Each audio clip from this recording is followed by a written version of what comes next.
सलमान खुर्शीद जी को भी याद करना चाहता हूं। एक बार मैंने बड़े सवेरे में नाश्ता करता था, टीवी पर उनको रोते हुए देखा। मुझे लगा क्या हुआ, कोई बड़ी घटना हो गई। तो रोते रोते वो श्रीमती सोनिया गांधी के घर से बाहर आ गए कि बाटला हाउस की घटना देखकर सोनिया जी फूट फूट कर रो पड़ी। अरे रोना था तो शहीद मोहन शर्मा के लिए रोते, बाटला हाउस के आतंकवादियों के लिए रोना आता है। और मान्यवर हमें पूछते हैं कि आपने क्या किया। कोई अधिकार नहीं है पूछने का, कोई अधिकार नहीं है मान्यवर। अरे हमें पूछते थे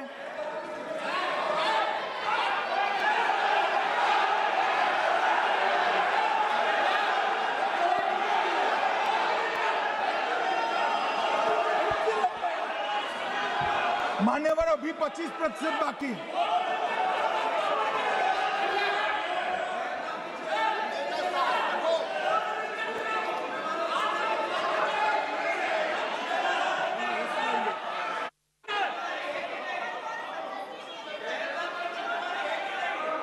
बैठिए, जवाब दे रहे हैं ना, आपका जवाब दे रहे हैं। आपका पहलगांव के बाद जो घटनाक्रम घटित उसका जवाब दे दिया ना माननीय गृह मंत्री जी ने। आपने पूछा आतंकवादियों क्या हुआ, आतंकवादियों का जवाब दे दिया। क्या पूछना चाहते हैं आप? आपने हर सवाल पूछा, हर सवाल जवाब सुनिए माननीय गृह मंत्री जी।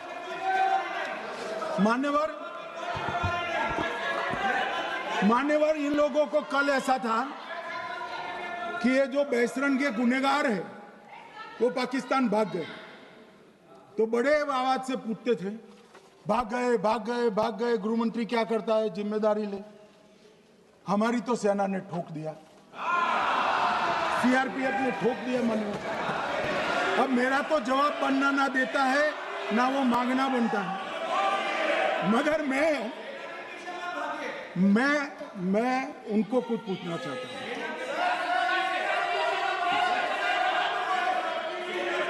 मान्यवर,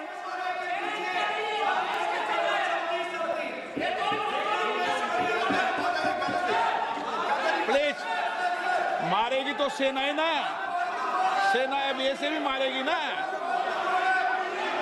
तो वो भी ये कह रहे हैं सेना और सीआईएसएफ ने मारा।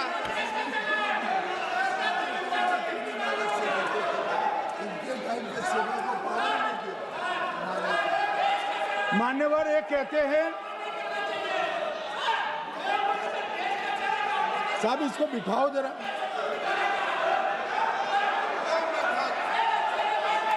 हाँ, बैठिए बैठिए बैठिए बैठिए बैठिए।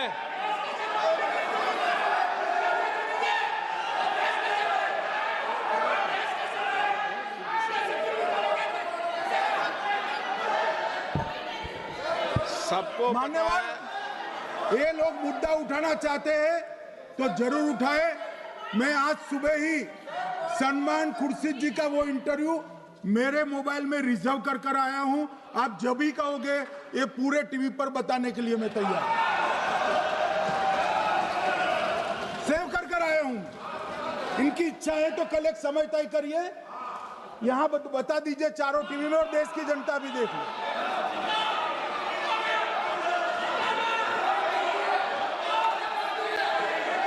मान्यवर कह रहे हैं बताओ, आप बताओ, बताना है या नहीं बताना? ले पूछो ना उनको।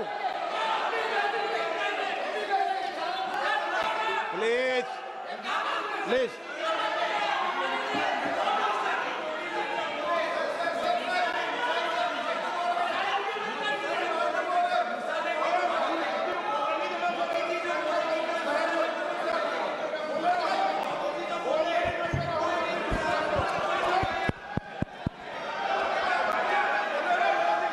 बिट्टू बैठ जाओ। मान्यवर ये पूछ रहे थे कि क्यों भाग गए। अब मेरा समय काफी जाया गया, मैं जरा संक्षिप्त में कहता हूं, घटनाओं पर नहीं जाओ। दाऊद इब्राहिम कासकर 1986 में भागा श्री राजीव गांधी की सरकार। सैयद सलाउद्दीन 93 में भागा, कांग्रेस की सरकार। टाइगर मेमन 93 में भागा, कांग्रेस की सरकार। अनीस इब्राहिम कासकर 93 में भागा, इनकी सरकार। रियाज भटकल 2007 में भागा, इनकी सरकार। इकबाल भटकर 2010 में भागा, इनकी सरकार। मिर्जा सादाब बेग 2009 में भागा, इनकी सरकार। अब मान्यवर मेरा तो जवाब मांग लिया, हमारे सुरक्षा बलों ने मेरा जवाब भी दे दिया, अब राहुल गांधी इसका जवाब दे।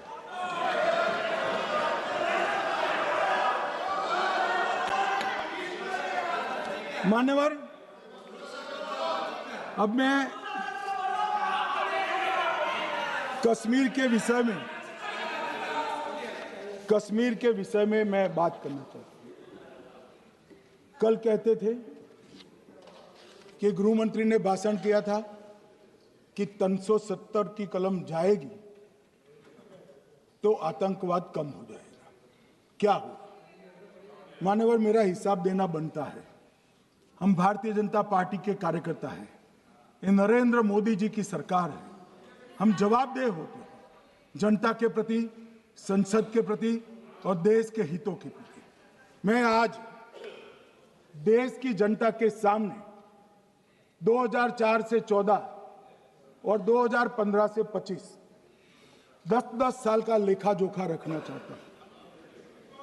2004 से 14 में अखंड सोनिया मनमोहन की सरकार थी 10 साल की,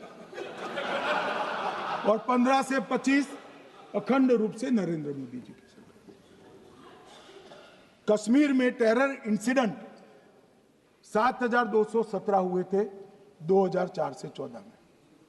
70% की कमी के साथ 2150 हो गए 1525। नागरिकों की मृत्यु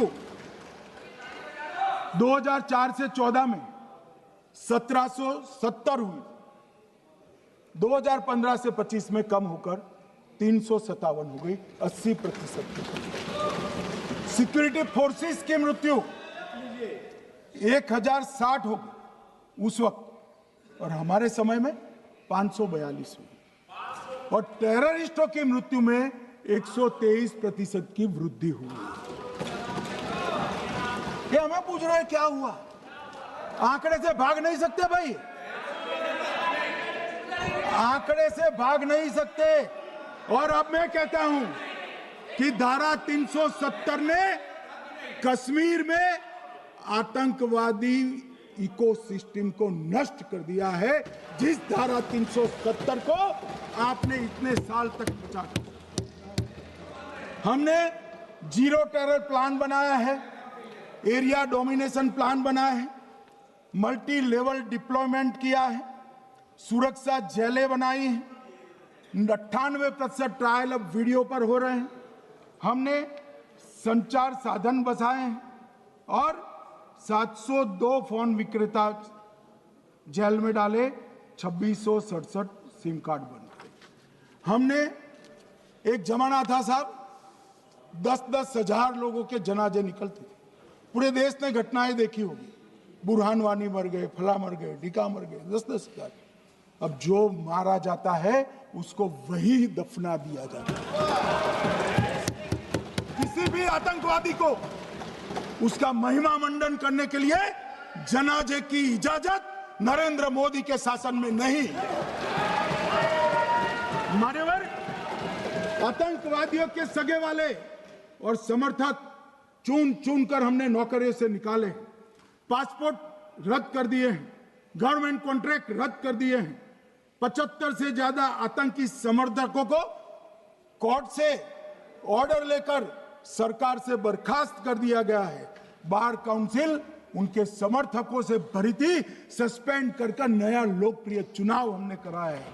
मान्यवर, कई संगठन बैन करे, मैं बाद में बताता हूं। विशेष यूएपीए अदालतें बनाई हैं, लगभग मार्च 22 से 25 के बीच में यूएपीए के 2267 मामले हमने जब्त किए हैं, दर्ज किए हैं, 374 कुर्की किए हैं, और परिणाम क्या आया मान्यवर? ये पूछ रहे हैं परिणाम क्या है। शुतुरमुख वृत्ति से अगर मिट्टी में सर रखकर बैठोगे तो कुछ नहीं, सूर्य भी नहीं दिखेगा। मान्यवर परिणाम आया है। पहले ऑर्गेनाइज टॉन पेल्टिंग साल की 2654 होती थी एवरेज इनकेस में। कितनी मान्यवर? 2654 पथराव होते हैं। 2024 में 0 हो गया। मान्यवर ऑर्गेनाइज हड़ताल पाकिस्तान से ऐलान करते थे, घाटी बंद रहती थी। पाकिस्तान की भी हिम्मत नहीं है, घाटी में भी हिम्मत नहीं है। इनके समय में साल में 132 दिन घाटी बंद रहती थी। अब ऑर्गेनाइज हड़ताल 3 साल से 0 है। मानव टॉन पेल्टिंग में नागरिकों की मृत्यु हर साल 112 होती थी। 3 साल से नागरिकों की मृत्यु 0 है। मान्यवर जख्मी होते थे 6235 लोग टॉन पेल्टिंग में, आज 0। मान्यवर आज मैं बताता हूं, एक समय में हुर्रियत के नेताओं को यहां वीआईपी ट्रीटमेंट मिलता था। हुर्रियत के साथ चर्चा करते थे और ये हुर्रियत वाले आते थे, रेड कारपेट पूरा रोड खाली कर कर सीधा आता था और मनमोहन सरकार के दूत इनके साथ चर्चा करते थे। सारे हुर्रियत के कंपोनेंट हमने बैन कर दिए हैं, सारे जेल की सलाखों के पीछे। हम कोई हुर्रियत से बात करना नहीं चाहते। मैं सदन में नरेंद्र मोदी जी की नीति दोहराना चाहता हूं। हुर्रियत टेररिस्ट संगठनों के आउटफिट है, हम इनसे बात नहीं करेंगे। हम अगर किसी से बात करेंगे तो घाटी के युवाओं के साथ बात करेंगे, हुर्रियत के साथ बात। मान्यवर चुनाव के दौरान डर का माहौल होता था, अब 98.3